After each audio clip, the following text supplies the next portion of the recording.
Okay, street photography on rainy nights is hard. It's wet, it's uncomfortable, but it's also a unique opportunity to capture moments and feelings that we can only capture on rainy nights. And I'm gonna talk about how to capture those in your photos. But last week, when I finally got the chance to take some photos in the rain, I made some mistakes. But I also figured out what makes rainy night photos actually work. So in this video, I'll show you how to avoid those mistakes, to really capture the emotions you're feeling on rainy nights, by covering how to make the rain visible, how to protect your gear, and how to capture the emotions of rainy nights. And as a bonus, we'll also talk about how to photograph umbrellas.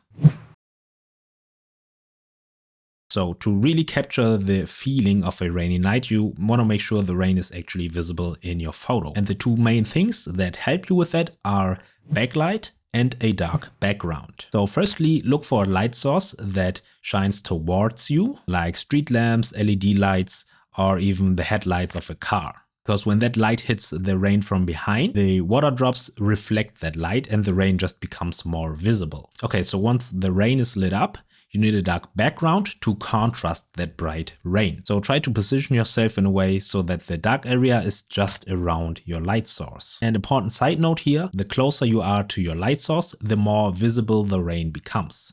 So if your rain is not visible in your photo, try to move a little closer towards your light source to make sure you can actually see the rain.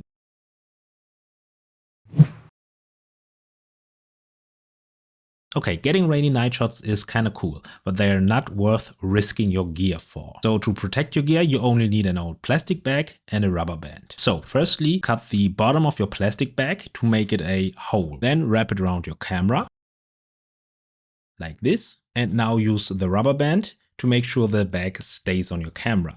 So just get the rubber band around the plastic bag and your lens. So this way, the majority of the rain will land onto your bag and not your camera, and it'll just save your camera. And to make sure any extra gear you have in your camera bag is also safe, I suggest you use a rain cover for your bag. And if you don't have one, at least put your extra gear in a plastic bag that you have left over, just to make sure that any water that gets into your bag will not damage your gear. And lastly, wear a waterproof jacket to protect yourself and an umbrella. Although if it's very stormy, you might want to ditch the umbrella or the wind will get rid of it for you. Okay, now you know how to make the rain more visible, but there is a pitfall you need to be aware of, because making the rain visible is only one half of capturing the emotion of rainy nights. So for example, a photo like this clearly shows that it's raining, and that's kinda cool. But the photo doesn't really tell a story, it just shows that it's raining. So instead of trying to photograph the rain itself and making the rain your subject, try finding a different subject and use the rain to create an atmosphere and underline the emotion of your photo. So let's have a look at how we can actually express those emotions in our photo. So rainy nights can bring out all kinds of emotions. And for me, they often feel somewhat melancholic and lonely, and I try to express that in my photos by using negative space. So all this empty area around my subject really emphasizes those feelings of loneliness and isolation. And the rain just adds to the atmosphere. And also on rainy nights, you often find isolated subjects, simply because there's less people outside, so it feels very natural. And by the way, if you want a deeper dive into negative space or different visual patterns for composition that help you tell a story with your photos, you can grab my free composition ebook. There's a link in the description. It even includes some practical exercises so you can actually apply what you learn. Okay, other times rainy nights feel kind of peaceful, simply because no one will talk to me.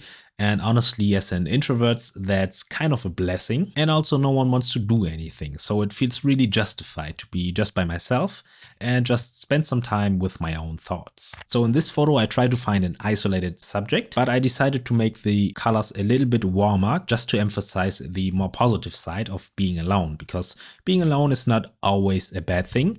And I feel like just accepting that feeling and kind of expressing it helps me take photos that again really express my feelings in a more authentic way. And sometimes on rainy nights I also feel disconnected, but again also in a kind of positive way, because honestly our attention is kind of constantly being pulled in by social media and different apps that kind of fight for our attention. And that is just simply exhausting. So being alone in the rain, where I can't use these apps, is kind of like a break from all that noise. So my way of dealing with all that attention grabbing is to focus on details and to photograph somewhat mundane things. Because we're so used to seeing all these kind of highlight reels on social media and all these rage bait type of videos that I feel like photographing mundane things really just helped me move into a different direction that is much more authentic to the way I want to tell stories. And yeah, it just feels much more natural and helps me not get overwhelmed by all these kind of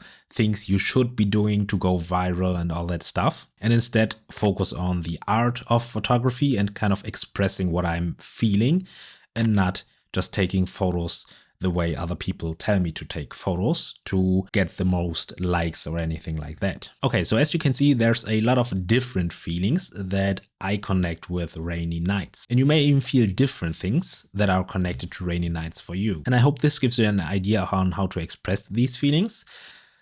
Because in the age of AI slop and rage bait content, I think it's just more important than ever to express ourselves and to share photos that actually express human emotions and things that people can actually connect with. Because there's so much content out there nowadays that it feels like just a whole bunch of noise. And I think the photos that stand out most to me and that make me connect with anybody else or anybody else's work are the ones that kind of feel authentic and real. And that doesn't have to be the most insane view of any place or the most amazing places to photograph, but simply things that make me feel like I'm seeing what another human created. So I personally think trying to express yourself and your emotions in your photography is the best way to create art, firstly, and also to create your art in a way that allows you to connect with different people. Okay, bonus tip for umbrellas, because umbrellas seem to be the go-to subject for a lot of photographers when it comes to rainy day or rainy night photography. And I understand why, because they do look kind of cool, to be honest. They can do more than just look interesting. So for example, depending on your light source, they can impact the way your subject looks and kind of feels. So with side lighting, so the light coming from the side of your subject, these umbrellas make your subject look more three-dimensional simply because of the shape of the umbrellas and how the light kind of falls off, with one side being really lit up and then the light kind of falling off nicely around the shape of the umbrella. That generally adds a little more depth to your subject. And with top lighting, especially at night, umbrellas create some nice contrast between the top of the umbrella that is lit up by some light that is coming from above your subject and the shadow that the umbrella casts onto your subject. And that often makes the area around the upper body of your subject kind of fall into the shadow, while the other portion of your subject may be lit up by another light source from the side, for example. And for one, that helps draw attention to your subject because we usually are drawn to the most contrasty areas in a photo, but it also adds a sense of mystery because the facial area is usually kind of hidden in the shadow. And that for me kind of underlines the feeling of a rainy night that just has this feeling of being mysterious and can kind of help to underline the emotions that you feel at night, where things are maybe unclear or things like that. But we don't want to over rely on umbrellas, so make sure to photograph a variety of subjects, because if you only photograph umbrellas, your photos will look kind of dull and repetitive. So yeah, make sure to vary a little bit and photograph different subjects and different interactions with the rain. Okay, that is already it. So I hope this video helps you create with more intention. If you liked the video, of course, I would appreciate it if you subscribed, if you liked the video, and other than that, I'll see you next Wednesday.